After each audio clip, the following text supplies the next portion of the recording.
Well, howdy, Nearly Senior Citizen here. Greetings, boys, girls, and all of our non-binary friends, and welcome to this, a day in which I'm not doing very well. Hokey smokes. I took quite a fall last night, so I'm going to be spending most of my time talking about stuff around that. So, not just about the fall, but about a whole bunch of stuff, as well as world building and what I was thinking about when I took the fall. Because hokey smokes, I was almost to Safeway. I mean, I was literally on the street, getting close to the sidewalk, and it happened. Now, I'm going to wait a moment before talking about it, because front-loading of videos, YouTube algorithms, hey, if you like what you hear and see, if you could toss me a like, that would be very cool, greatly appreciated. If you could subscribe to the channel, if you haven't, definitely a thumbs up on that as well. If you could leave me a comment, I read every single one of them. I thumbs up each one that I do read, and again, I read all of them, and I answer as many as my executive dysfunction will allow, so thumbs up on that. And of course, don't know what device you're watching this on, but somewhere in the video description shown more, there are various links like to my Patreon, and I would like to thank each and every one of my Patreon patrons. These beautiful and awesome people are literally beautiful and awesome. They help to keep my kitty cat alive, my hamster ghost alive, and me alive, and I do enjoy metabolizing, so thank you all so very, very much. It is greatly vocal cord failure. It is greatly appreciated to no end. Thumbs up and thank you all. Yay! Front loading of videos over. Oh boy. Okay, so first the lead up to what happened, because here's my arm. It's tore up all the way up here, and as you can see, my hand's all kind of tore up too.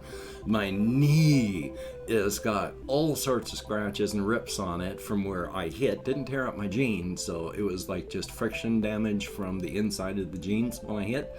But, oh boy, it was massively swollen yesterday because I have a form of neuropathy. I have a lot of nerve damage from back injuries from my time in healthcare.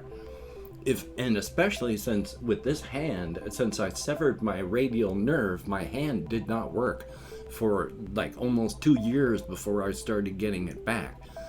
Even though it's healed, there is scar damage and you know, nerve damage, scar tissue. And so if I am not thinking about my hand when I'm using it, it's a club, just a thing that goes out like this and bangs into stuff.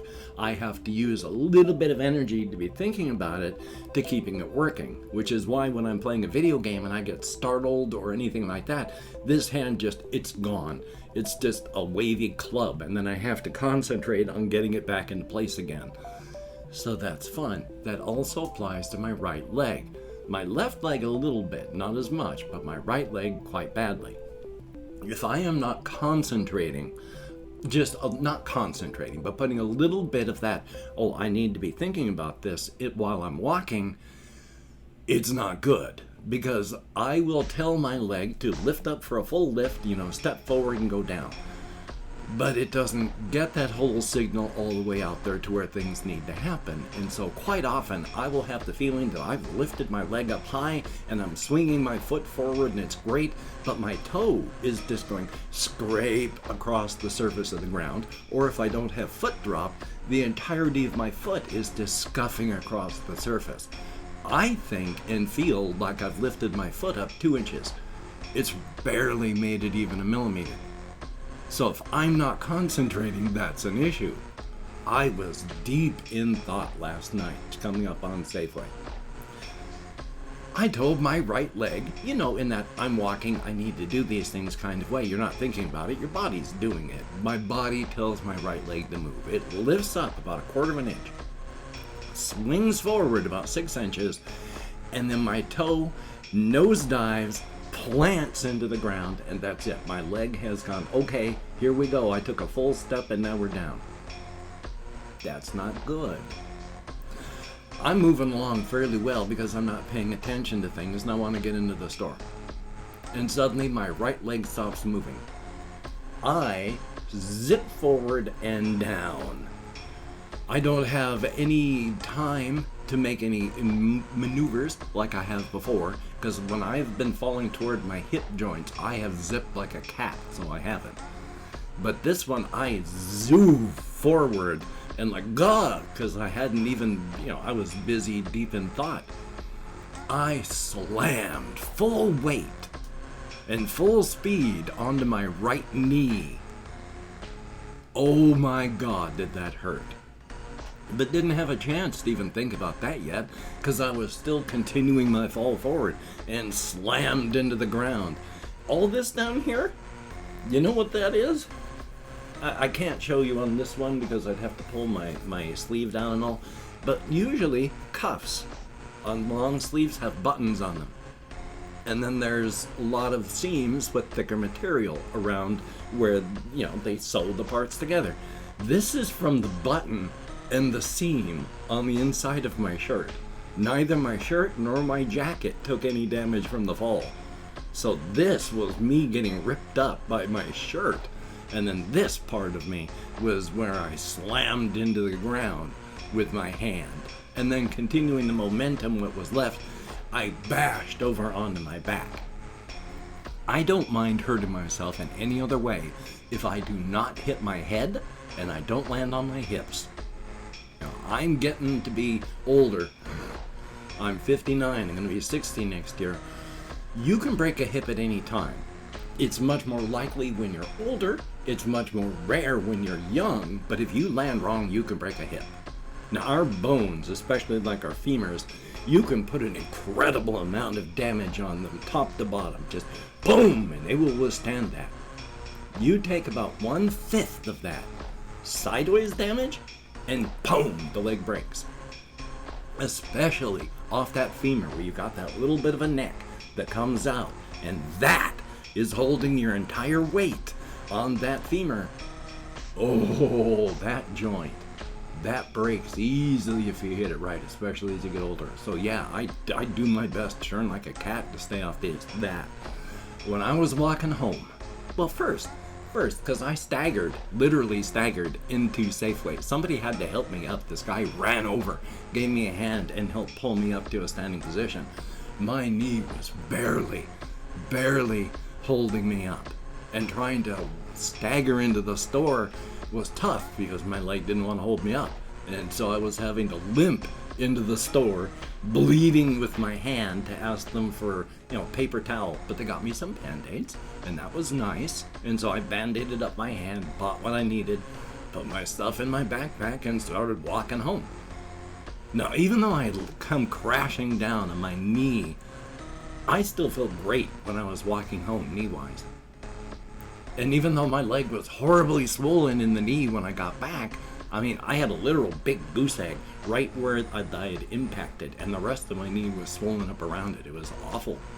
Felt fine, though. And this is bad, but actually, feels pretty. I can't really pull any tighter because this stuff is going to dry out, and it's going to, scab and hurt and owie, so that's already happening, constriction from that. But I feel pretty good otherwise. Which is good, because, I'm still hurt. I am still sore. I am still broken. I am not doing good. But I'm doing a lot better than I could have. And that's a good thing right there. Now, why had I been thinking so deeply about something? I had actually realized something. Because for a long time, I have been just letting things percolate with ideas and thoughts about the razor's edge stuff. And just to let it grow organically. And so for a time, I have known that the apple rock kaiju thing, as I've said, is an absolute bastard. Nutritionally, it could get away with just every 25 years or so, rampage, eat 1,000 or so people, and then go back up and it's fine for 25 years. But it doesn't do that. It comes down every 5 years or so, rampages, eats anywhere from a couple hundred to a couple thousand people, and then goes back up until the next time. I have also mentioned that with the energy from the inside that flows from the inside through these islands up to the gates where they pass through the transition point of the razor's edge and then flow outward into our universe out here, this has a very renewing effect on the universe out here. Now, our universe is not the one in the game, though it's a copy.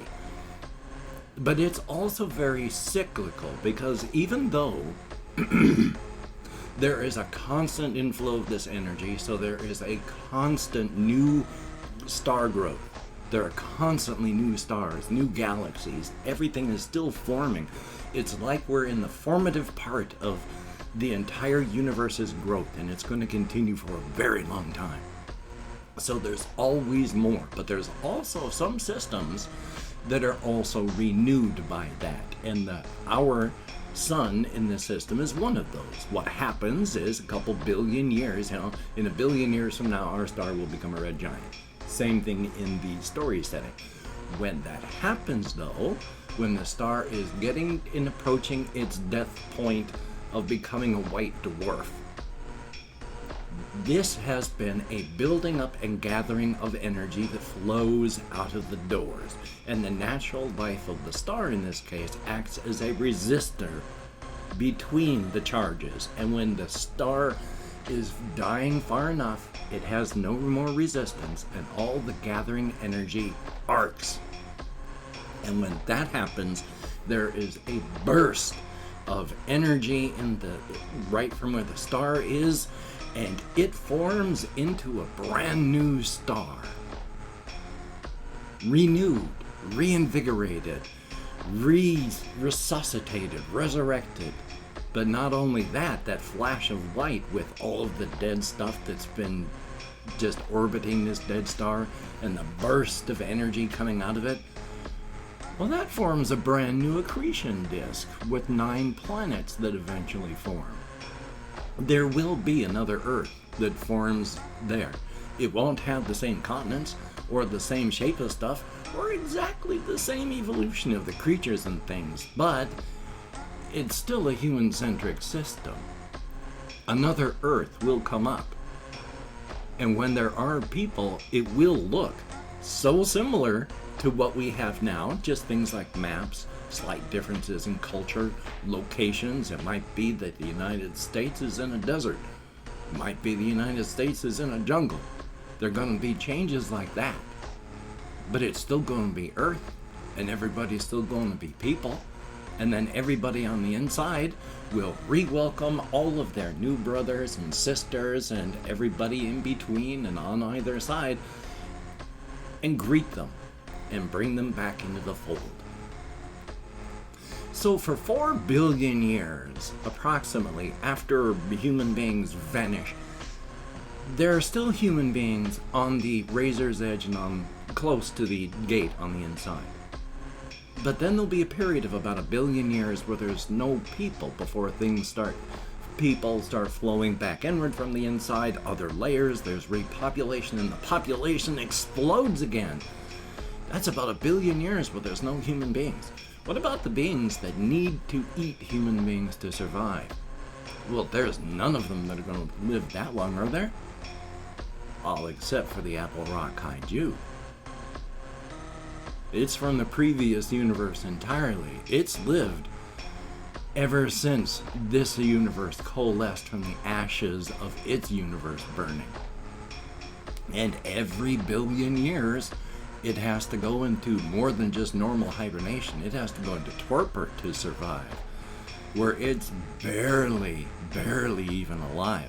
So what it has to do, and what it does, is it spends all this time filling the entirety of its internal digestive system, which is much larger on the inside than it is on the outside, with enough human meat that when it comes to the time when there's going to be 1 billion years that there's no humans around, it has to go into torpor and live off of all that human meat inside of it.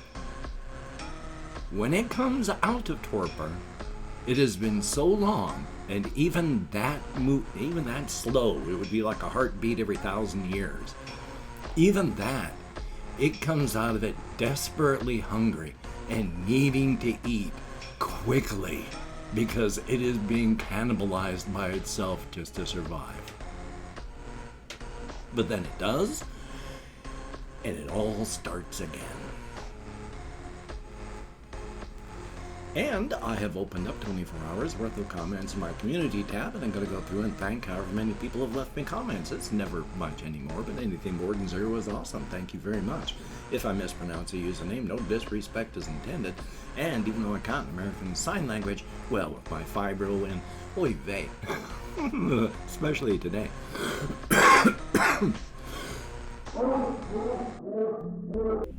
Life is life, though. So, let me call up my Chrome. We'll see what we have. We have Jemy? Jemmy? I'm not quite sure, but thank you very much. Greatly appreciate. Confused Owl 29. Actually, I feel pretty good illness-wise, so I'm hoping that was just nothing. But my voice is getting scratchier the more I talk, so I don't know. But thank you, and good to see you. We have My Call Boss, and thumbs up. There is Varelli, greatly appreciated. And we have Zach Goodrich. Thank you very, very much for the information on the game. I've been playing Shadow Warrior since forever, and the Twin Dragon stuff since it ever came out. With my ADHD, I'm never able to finish them or remember. Thank you very, very much for the help. We have Skade, S-K-A-Y-D, thumbs up and thank you. Ram Bam, thumbs up, thank you. Bloody, greatly appreciated. This Escamilla Marquez Brian, I bet I'm nowhere close, but thank you very, very much. And there's Sophia Williams, greatly appreciated. Coco's, thumbs up. Flora Mew, good to see you in the comments. Always very good comments, a good thing. We have Ben B, thumbs up and thank you. Davo, greatly appreciated. Nano Shay, thumbs up and thank you. ADHD, howdy, howdy, howdy. And there is Going Slowly Nowhere, thumbs up and thank you. And we have the Supernova 89, greatly appreciated. Jaden Joestar, thumbs up and thank you also very much. Actually, 19 people have been comments in the past 24 hours. Thumbs up on that, greatly appreciated, each and every one of you. You get me out of my head and into the world and dealing with real people, if only in text and if only for a short time, and that's greatly appreciated. Definitely a thumbs up on that.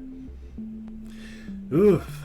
So though, with my hands in the air, hey, you don't know what device you're watching this on, so I don't know where or even if you can find the video description show more, but inside I have links to all my various channels, as well as links to my Twitter, my Facebook, my Patreon, and again, I would like to thank each and every one of my Patreon patrons. These are literally beautiful and awesome people, and thank you so much. I mean, the cost of living is rising past my ability to pay for it with my locked income disability. Thank you so much, and I have no idea how long my hand should be in the air. My wrists hurt because I forgot to look. Thumbs up, hopefully it's not too much. But each and every one of you beautiful and awesome people is beautiful and awesome. If you'd like to help me out without becoming a patron, there's a PayPal link down below. And if you'd like to help me out without sending money, there is an Amazon wishlist link with things like cat food on it. And somebody did send me a box of cat food. I picked that up yesterday. Thank you so very much.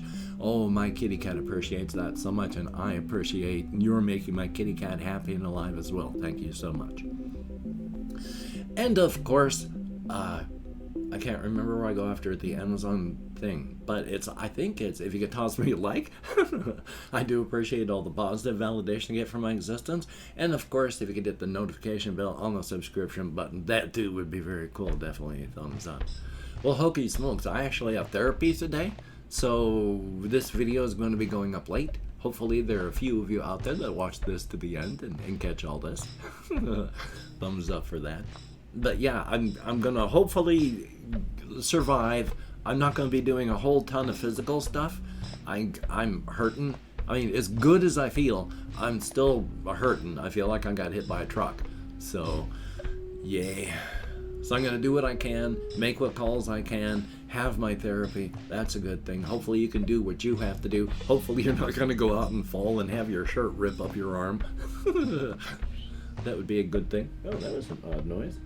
I just heard a sound. That was my kitty cat. She's asleep and she makes odd noises when she sleeps. Yeah. Too bad you couldn't hear it. I'm sorry. But I forgot to change that too. But with the Covfefe buggeration, please take all the precautions that you must so that you can stay healthy and happy. If you do not have to go out amongst the unmasked, unvaxxed, mouth-breathing plague rats, please don't. And if you do, wear a mask, wash your hands, Maintain your social distancing. Try not to touch your face. Get vaxxed if you haven't been. Get a booster if you can. Don't become a statistic. One of the big problems with long Covfefe bug after you've had it is heart issues. The Covfefe bug is largely a circulatory issue problem. It's just that also it attacks the lungs. So, until we meet again, you take care. Have a great day today. I will see you on the flip side. And quite frankly, I do think that is a good idea.